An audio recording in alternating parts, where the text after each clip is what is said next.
Hey everyone, welcome back to Chel Loves Wine.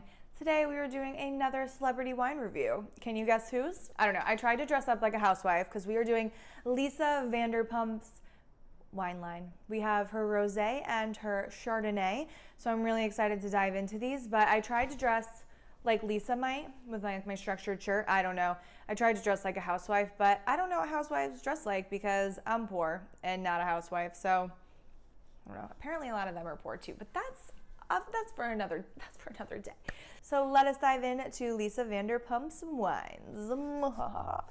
These are the two wines we're going to be tasting today. We have her rosé. This is her Vanderpump rosé wine from the south of France, 13% alcohol. And then we also have her Vanderpump 2018 Sonoma Coast Chardonnay. This is aged in 100% French oak for 11 months and is 14.5% alcohol. So let's dive in. We'll start with the white wine. Okay, so here we have the Chardonnay. You can see that it's just like a typical Chard color. We would classify this as like a light gold, light straw kind of color. On the nose, you definitely get a little of those oaky notes she was talking about, some brioche, some honey, a little vanilla. And there is a little pear, a little apple, maybe a little bit of like lemon zest, not any fresh kind of citrus here, but more of like a zesty kind of vibe.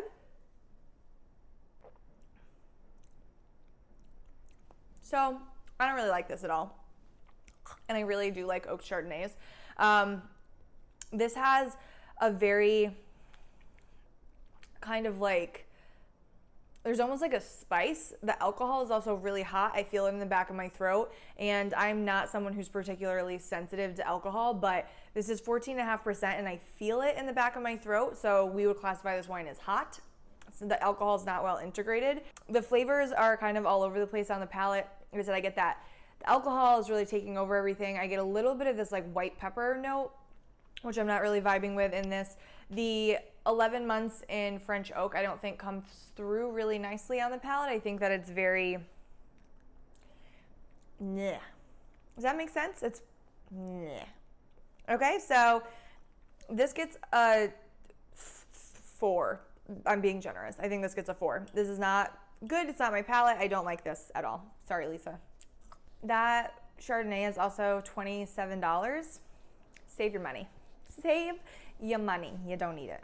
Okay, let's move on to the rosé instead. This rosé is $24, so still not cheap, but we'll see how it tastes. Hopefully better than that Chard. Ugh.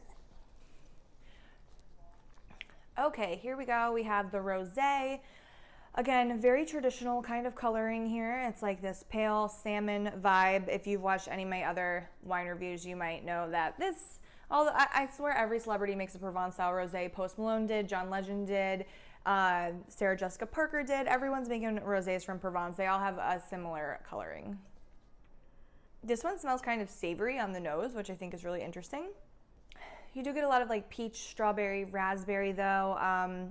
Smells really nice on the nose. And Elle told me that at any of the Pump restaurants, this is the only rosé she serves. So I'm sure a lot of you have had this before if you've gone to any of her restaurants. I refuse. Every time I'm in LA, I'm like, I don't want to go. I don't want to do it. So it tastes okay.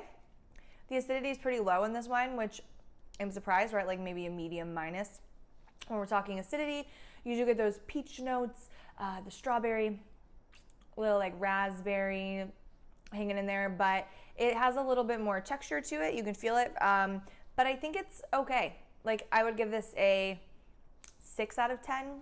I don't think it's great, especially for $24. I think there are way better wines you can get. So I think it's just okay. So I'll give it a 6 out of 10. So overall, for the Vanderpump wines that I've tasted, was a complete letdown. I didn't exactly have high hopes for the wines to start with, but they were not very good.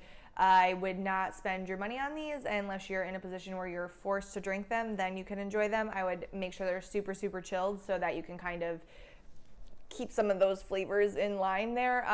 Apparently, they also just came out with a Bravo TV housewife wine, so I'm gonna have to get that in here to do a follow-up. But again, if you ever have any celebrity wines you want me to review, drop them in the comments below and I'll be sure to get to them. So like and subscribe, and thanks for watching. See you later.